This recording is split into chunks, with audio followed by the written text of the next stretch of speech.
लग्नानंतर होईलच प्रेम या मालिकेचा आजचा एपिसोड खूप सुरेख आहे बरं का. इथे आपण पाहणार आहोत की काव्या आणि पारचं भांडण हळूहळू मिटत आहे. त्याचबरोबर जो काही पार्थ असतो रम्याला तिच्या भाषेतच तिला आता इथे चांगलीच अद्दल घडवणारा असतो. आणि इकडे जीवा जो असतो तो जीवा जो नाराज झालेला असतो त्याला नंदिनी मनवायचा फार प्रयत्न करत असते बरं का. आता सुरुवात तर इथून झालेली आहे जिथून खरं की काव्या उठलेली आहे. आता इथे काव्या झोपेतून उठलेली असते आणि तिला फार लेट झालेला असतो. त्यामुळे ती स्वतःच्याच मनाशी म्हणत असते, खरंच असं झोपून नाही चालणार काव्या, अगं तुला उठायला हवं. आणि त्या नोट्स लिहायच्या. काल दिवसभर जे काही केलं ना ते सगळं व्हायला गेलं. जाऊ दे, एका अर्थी तर बरं झालं, माझी रिव्हिजन तरी होईल सगळं काही परत लिहून काढल्यामुळे. पण वेळ वाया जाणार याचं काय करायचं, याच गोष्टीवर ती विचार करत असते. तितक्यातच खरं तर साईटला तिच्या नोट्स तिला दिसल्या. त्यामुळे ती उठते आणि त्या नोट्सकडे जायला निघते. गेल्याबरोबर पाहते तर हे तर पार्थचं अक्षर आहे, म्हणजे पार्थने केलं सगळं असं म्हणून खरं तर आता इथे लगेच पार्थला कॉल करते. कॉल केल्याबरोबर काव्या म्हणत असते, अहो पार्थ तुम्ही हे काय केलं, असं इथे म्हटल्याबरोबर पार्थ म्हणतो, मी काय केलं आता सांगा बरं काव्या. तेव्हा काव्यामध्ये सगळ्या नोट्स तुम्ही लिहून काढल्या पार्थ, असं इथे म्हटल्याबरोबर जो काही पार्थ असतो तो म्हणत असतो, माय डिअर काव्या, काल तुम्हाला उलट्या झाल्या बघून खरं मला फार वाईट वाटलं. आणि त्यापेक्षा जास्त वाईट वाटलं की तुम्ही जी काही मेहनत करून सगळ्या नोट्स लिहिल्या होत्या त्या वायाला गेल्या. काव्या, तुमचं रडणं ही माझ्यासाठी जगातली सगळ्यात शेवटची गोष्ट आहे. तुम्ही रडलेलं मला नाही पाहवत, मला नाही आवडत, असंही ते पार्थ म्हणत असतो. पण खरं सांगू का, तुम्ही रडताना खूप भोळ्या आणि क्यूट दिसता. काल जर मी हे म्हटलं असतो ना तुम्हाला, तेव्हा तुमचा खरं तर रागाचा भडका आणखी माझ्यावर उडाला असता. पार्थचं हे बोलणं ऐकल्यानंतर काव्याच्या चेहऱ्यावर हसू आलेलं असतं. तेव्हा इथे पार्थ आणखी म्हणतो, काव्या तुमची झालेली ती अवस्था आणि त्याहून तुम्ही मेहनत घेऊन तयार केलेल्या त्या नोट्स वाया गेल्या. मग मी रात्रभर जागून सगळ्या उतरवल्या. हा म्हणजे त्यातल्या काही नोट्स ज्या दिसत नव्हत्या त्या तुमच्या मैत्रिणीकडून घेतल्यात. एकदा चेक करा काय चूक आहे काय बरोबर आहे. तर असंही ते पार्थनी म्हटल्याबरोबर जी काही काव्य असते ती म्हणत पार्थ तुम्ही खरंच ग्रेट आहात, ग्रेट आहात, असंही ते काव्य पार्थचं कौतुक करत असते. तेव्हाही ते पार्थ म्हणतो, प्लीज पण काव्या तुम्ही रडायचं नाही, काही झालं तरी रडायचं नाही, मी तुमच्यासोबत आहे. खरं तर आपण मिळून सगळ्या प्रॉब्लेमला फाईट करूया, असंही ते पार्थ म्हणत असतो. हे पार्थचं बोलणं ऐकल्यानंतर काव्या म्हणत असते, तुम्ही वॉशरूमला गेलात, माझ्या नोट्स खराब झाल्या, ह्या सगळा आरोप मी तुमच्यावर ढकलला. पण खरं तर हा दोष तुमचा नव्हताच, तरीसुद्धा देशमुख तुम्ही रात्रभर जागून सगळ्या नोट्स लिहिल्या. खरंच तुम्ही कशा आहात हो देशमुख, असंही ते खरं पार्थला म्हणत असते. तेव्हा पार्थ म्हणतो, कसाही असू दे पण तुमचाच आहे. पण लक्षात ठेवा बरं का काव्या, जेव्हा तुम्ही कलेक्टर होत का तेव्हा एवढं लक्षात ठेवा की हा पार्थ देशमुख तुमच्यासोबत कायम असेल, असंही ते पार्थने म्हटल्याबरोबर काव्या म्हणत असते, हो मला माहीत आहे पार्थ आणि आय लव्ह यू, असंही ते काव्या म्हटलेले असते. तेव्हाही ते जो काही पार्थ असतो तो म्हणत असतो, बरं काव्या तुम्ही तुमचा अभ्यास कंटिन्यू करा, मी ऑफिसमध्ये आता पोहोचलो आहे त्यामुळे ठेवतो, मी नंतर कॉल करतो, असंही ते पार्थने म्हटल्यानंतर काव्यामध्ये हो ठीक आहे चालेल असं म्हणून ते फोन ठेवला जातो. त्यानंतर खरं जी काही काव्य असते त्या नोट्सकडे बघून म्हणते, खरंच पार्थ तुम्ही ग्रेट आहात, ग्रेट आहात आणि माझ्यासाठी तुम्ही काहीही करू शकता, वेडे आहात तुम्ही, असंही ते खरं त्या नोट्सकडेच बघून म्हणत असते. आता इकडे जो काही पार्थ असतो तो ऑफिसमध्ये गेलेला असतो. ऑफिसमध्ये गेल्याबरोबर ऑफिसमधली मुलगी म्हणत असते, खरं तर सर तुमचं कॉंग्रॅच्युलेशन, असंही ते म्हटल्याबरोबर पार्थ विचार करतो, नवीन कॉन्ट्रॅक्ट मिळालं आहे का, नेमकं झालंय तरी काय, असंही ते खरं पार्थ म्हटलेलं असतं. तितक्यातच खरं तर तिथे पिऊन देखील येतो आणि तो म्हणत असतो की अभिनंदन सर तुमचं, तुमच्यासाठी छान अशी कॉफी बनवून आणतो, असं म्हणून ते दोघी निघून जातो. आता समोर आल्यानंतर खरं तर सगळेच ऑफिसमधला जो काही स्टाफ असतो तो सगळाच उभा राहतो आणि पार्थसाठी टाळ्या वाजवतो. अभिनंदन सर तुमचं, आता पेढे हवेत, नाही नाही पार्टीच हवी, असंही ते विचारलेलं असतं. तेव्हा पार्थ म्हणतो, हो सगळं काही देतो पण नेमकं अभिनंदन कशाबद्दल करताय. तेव्हाही ते त्यातलीच एक मुलगी म्हणत असते, अहो तुम्ही बाबा होणार आहात त्यामुळे म्हणतोय. तेव्हाही ते पार्थला धक्का बसतो, हे सगळं काही तुम्हाला कोणी सांगितलं, असंही ते म्हणते. तेव्हाही ते एक मुलगी म्हणत असते, अहो रम्या मॅडमनी सांगितलं, असंही ते म्हटल्याबरोबर पार्थला थोडा राग येतो. पण आता सगळ्यांसमोर दाखवायचा नसतो. तो म्हणतो, थँक्यू तुम्हाला पेढे वगैरे सगळे काही मिळून जातात, असं म्हणून तिथून निघून जातो. तेव्हाही ते पिऊन कॉपी घेऊन आलेला असतो. आल्याबरोबर म्हणत असतो की सर तुमची कॉपी धरा. तेव्हाही ते पार्थ म्हणतो, कॉपी वगैरे राहू दे, आधी त्या रम्याला आतमध्ये पाठवा, असं म्हणून खरं तर पार्थ जो असतो तो रागातच आतमध्ये गेलेला असतो. आता इकडे दुसऱ्या बाजूला जीवा आणि नंदिनी खरं तरी ते गाडीवरनं आलेले असतात. उतरताच क्षणी खरं तरी ते जो काही जीवा असतो तो हेल्मेट काढतो. तेव्हाही ते नंदिनी त्याचे केस सावरते आणि जीवा तिच्याकडे आचार्यानेच पाहतो. तेव्हाही ते नंदिनी म्हणत असते, तुम्हाला माहिती आहे का तुम्ही खूप हँडसम दिसता आणि त्याहून खरं तर स्मार्टसुद्धा दिसता, पण काय आहे ना हसण्यात जरा लबाडे आहे, पण तुमच्या कमवलेल्या आवाजात जेव्हा माझ्या कानाजवळ येऊन बोलताना तेव्हा खरं कमाल दिसता, कमाल कमाल असं इथे खरं जीवाचं कौतुक करत असते. तेव्हा इथे जीवा तिच्याकडे बघतोच आणि म्हणत असतो, काय चाललंय काय आज एवढा मस्का बांधणं का सुरू आहे असं इथे म्हटल्याबरोबर नंदिनी म्हणते, काही नाही हो, असंच विचार करत होते, इतक्या देखण्या बाबाचं बाळसुद्धा किती सुंदर असेल ना असं इथे म्हटल्याबरोबर जो काही जीवा असतो तो रागातच नंदिनीकडे बघतो, मात्र बोलत नाही. तेव्हा इथे नंदिनी म्हणत, काय झालं जीवा, असं का बघताय माझ्याकडं, अहो खरंच मी आई होणार आहे मला आणि खात्रीसुद्धा आहे बरं का असं इथे म्हटल्याबरोबर जो काही जीवा असतो तो विषय टाळतो आणि तिला म्हणत असतो की मी संध्याकाळी तुला घ्यायला येतो. तेव्हा इथे नंदिनी म्हणते, अजिबात नाही जीवा, माझं येईल बरं का मी, आणि ऊन वगैरे म्हणताना अजिबात ऊन वगैरे नसतं आणि तुम्ही म्हणता तसा माझा ऑगसुद्धा होईल असं इथे म्हटल्याबरोबर जीवा म्हणतो त्याची काही गरज नाही आता असं इथे म्हटल्याबरोबर नंदिनी म्हणत असते, मी आई होणार आहे आणि मी फक्त वजन कमी करण्यासाठी म्हणते का सांगा बरं, स्वतःचा फिटनेससुद्धा गरजेचा असतो ना असं इथे नंदिनी म्हटलेली असते. तेव्हा इथे जीवा म्हणतो, हो ठीक आहे तुझं बरोबर आहे, पण खरं तर माझे क्लायंट इथेच येणार आहेत, याच एरियात आहे, त्यामुळे मी तुला म्हणतोय असं इथे खरं तर जीवा म्हटल्याबरोबर नंदिनी म्हणतोस, हो ठीक आहे चालेल.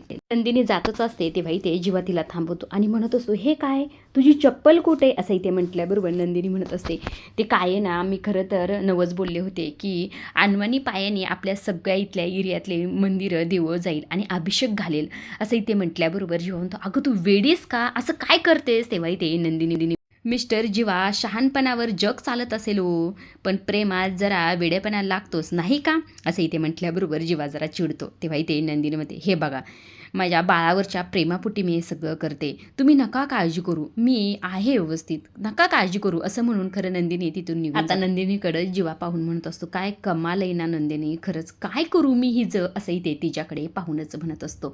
आता इकडे दुसऱ्या बाजूला पार्थ चिडलेला असतो. तेव्हा इथे रम्या येते. रम्या आल्याबरोबर, काय झालं पार्थ असं इथे म्हटल्याबरोबर पार्थ म्हणत असतो, तू हे सगळं काही ठरवून करतेस ना रम्या असं इथे म्हटल्याबरोबर जी काही रम्या असते ती म्हणत असते, ठरवून मी काय केलं, हे बघ पार्थ, मी तुझ्या बायकोच्या आसपास सुद्धा आता फिरकले नाही असं इथे म्हटल्याबरोबर पार्थ म्हणत असतो, तू माझ्या बायकोच्या आसपास न फिरकता कांड कसं करायचं हे तुला चांगलंच जमतं रम्या असं इथे म्हटल्याबरोबर रम्या म्हणत असते, काय कांड काय केलं मी पार्थ, सांगतोस का मला. तेव्हा इथे पार्थ म्हणत असतो, मी जेव्हा ऑफिसमध्ये आले तेव्हा सगळे मला अभिनंदन करत होते बाबा झाले म्हणून, हे सगळं काही तू सांगितलंस ना, आपल्या 3 महिने हे सगळं काही सांगत नाहीत हे तुला चांगलंच माहिती आहे ना असं इथे खरं पार्थ रागातच रम्याला म्हणतो. तेव्हा इथे रम्या म्हणते, अरे पार्थ, अरे ते काय झालं ना. तेव्हा इथे पार्थ म्हणतो, अजिबात काही नाटकं करू नकोस, ते माझं पर्सनल होतं आणि तुला सांगायची काय गरज होती असं इथे म्हटल्याबरोबर रम्या म्हणते, पार्थ माझं ऐकून तरी घे ना, काय ना मी मगाशी काव्याशी फोनवर बोलत होते, आमच्या चर्चा सुरू होते, मी तिला म्हणत होते काळजी वगैरे घे, पण फोन स्पीकरवर होता आणि तेव्हा मी मेल टाईप करत होते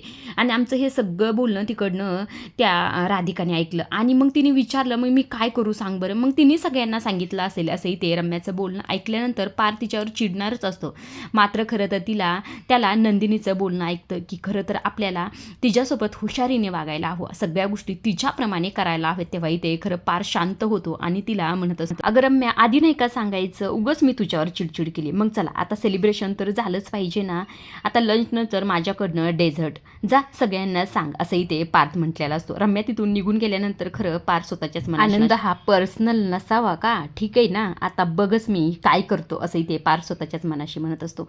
आता इकडे दुसऱ्या बाजूला खरं नंदिनीची सगळे काही देवळात जाऊन दर्शन वगैरे झालेलं असतं आणि ती साईटला आलेली असते. तेव्हाही ते जीवाला कॉल करते, जीवा आता खरं तर बस शेवटचं देऊळ राहिलंय असंही ते नंदिनी म्हटल्याबरोबर जीवा म्हणत असतो, नंदिनी काय चाललं तुझं, अनवाणी पावलाने फिरतेस आणि तू सकाळपासून काही खाल्लंस का.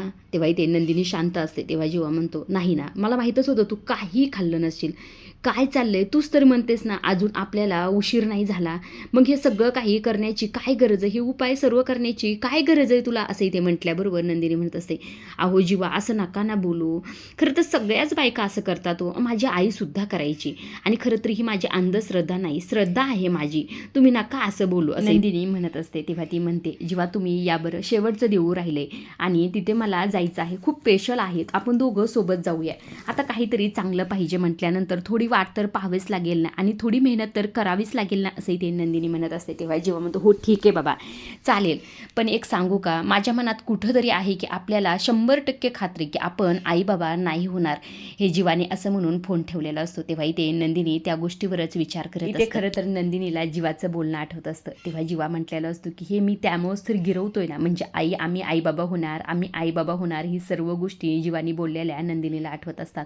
ती म्हणत असते खरं तर इथे दुसरा रिपोर्टसुद्धा तेच सांगतोय, म्हणून तर जीवाला खात्री आहे की आम्ही 100% आई बाबा होणार नाहीत. खरंच मी आई होणार नाही का असंही ते स्वतःच्या मनाशीच म्हणत असते. तितक्यातच खरं तर तिथे एक मुलगी आलेली असते. ती गजरे विकण्यासाठी आलेली असते. आल्याबरोबर नंदिनीला म्हणत असते गजरा घेती का गं असंही ते म्हटल्याबरोबर नंदिनी तिला म्हणत असते तू एकटीच गजरा विकतेस, म्हणजे तुझ्यासोबत कुणी नाही का. तेव्हा इथे ती मुलगी म्हणत असते आहे की त्या मागच्या सिग्नलवर पुस्तकं विकते, ती माझी मावशी आहे मुबोली. तेव्हा इथे नंदिनी म्हणते काय मुबोली म्हणजे मांडलेली मावशी का.